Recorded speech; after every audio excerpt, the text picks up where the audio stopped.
Bethlehem, West Bank. A Christmas tree inside the doorway beckoned travelers to the Jasser Palace Hotel, a luxury inn in the West Bank city of Bethlehem. But with just days to go before Christmas, the management was mulling whether to reopen or remain closed for the holidays, normally one of the busiest periods for the hotel. Since President Trump's recognition this month of Jerusalem as Israel's capital, Palestinians have been clashing intermittently with Israeli forces outside the hotels gates. As the clashes have simmered on, sporadic and limited in scope, Bethlehem, like the rest of the Palestinian territories, seemed suspended in a kind of limbo. With residents neither basking in seasonal cheer nor raging in the throes of a new intifada, the popular mood in the city was more one of hopeless resignation. The Jasser Palace sits along a stretch of road that has become a main flashpoint for protests, only yards away from Israel's 26-foot-tall concrete barrier separating Bethlehem from Jerusalem, the contested holy city. Recently, the hotel was enjoying a respite as protesters had taken the day off. But residue of tear gas hung in the air outside, inducing itchy eyes and sneezing. Someone picked up a used stun grenade and placed it on a balustrade. Most of the hotel's staff members had been sent home, since there were no guests anyway. One group was scheduled to arrive over the weekend.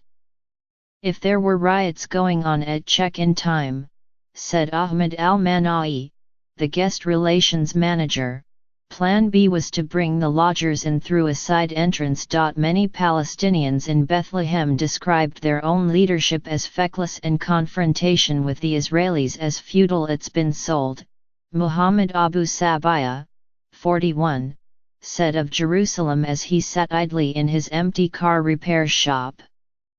Those who are not going out into the streets know it was all already agreed to with our government. Mr. Abu Sabaya's cynicism echoed a widespread sentiment as he stared out at the separation wall adorned with graffiti, including a recent addition, an image of Mr. Trump wearing a black skullcap.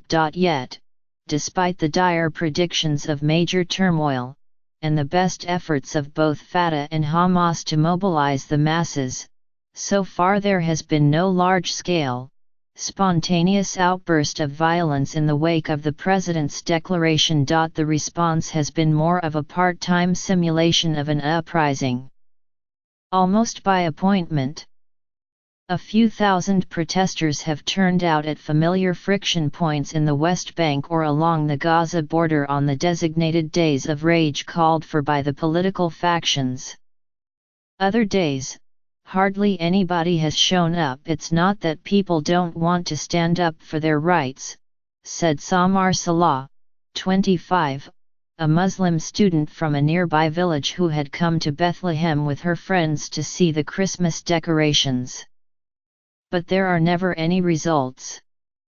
Many Palestinians now view the confrontations with Israeli soldiers as pointless since they consider the Jerusalem Declaration unlikely to be reversed. Those lucky enough to have decent jobs do not want to jeopardize their livelihoods. Others struggling to make ends meet seem to have more immediate concerns than throwing stones at Israeli soldiers. Ibrahim Skakiyet, 28, a father of two from Ramallah, was out hawking red Santa hats and selfie sticks in Manger Square, near the Church of the Nativity, venerated as the traditional birthplace of Jesus. Last year was gold, he said. Now he was out of pocket, having paid his bus fare and not having sold a single item in 6 hours. A lone pilgrim group from Africa passed through. Without buying. Trump's announcement ruined everything, Mr. Skakiya said, adding that he still had to purchase milk and diapers on his way home. All on loan, he added. The deputy leader of Fatah, Mahmoud al-Ul, recently declared the Oslo peace accords with Israel to be over and said that all forms of resistance were legitimate, leading Israeli officials to question if he was calling for a return to armed struggle. But battle-fatigued Palestinians remarked that their leaders were not the ones out on the front lines and that their children were more likely to be studying abroad. In a recent survey, 70% of Palestinians said that President Mahmoud Abbas of the Palestinian Authority should resign.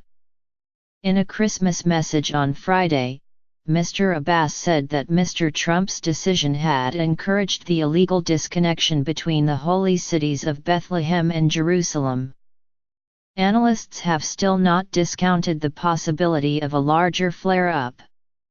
Since Mr. Trump's declaration, at least 10 Palestinians have been killed by Israeli fire, including one who wore a fake bomb and slashed a soldier with a knife in Ramallah. During clashes along the Gaza border on December 15, 2 Palestinians were killed, one of them, Ibrahim Abu Thuraya, a disabled man who was said to have lost his legs in an Israeli airstrike in 2008 and had since become a symbol of Palestinian defiance. 2 more were killed in Gaza on Friday. There were also fears on both sides that a trickle of rocket fire out of Gaza into southern Israel, and Israeli retaliatory strikes, could quickly escalate into a new war. But even in Gaza, the protesters were not all enthusiastic. Now it's the turn of the military groups to bomb an Israeli tank or jeep or post, said Muhammad Abu Salah, 24, during a clash with Israeli soldiers at the Erez crossing in the northern Gaza Strip. I only throw stones. I have no gun in my hand, he said, while ducking the clouds of tear gas. These protests are in vain.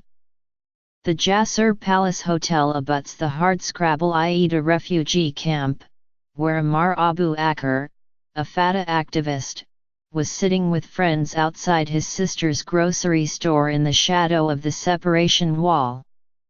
Israel started building it in 2002, at the height of the Second Intifada, with the stated goal of keeping Palestinian suicide bombers out of its cities. On December 12, Israeli border police officers had tried to drag Mr. Abu Aker's son, Mustafa, 7, and 2 young friends, into a jeep in a harrowing scene that was captured on video.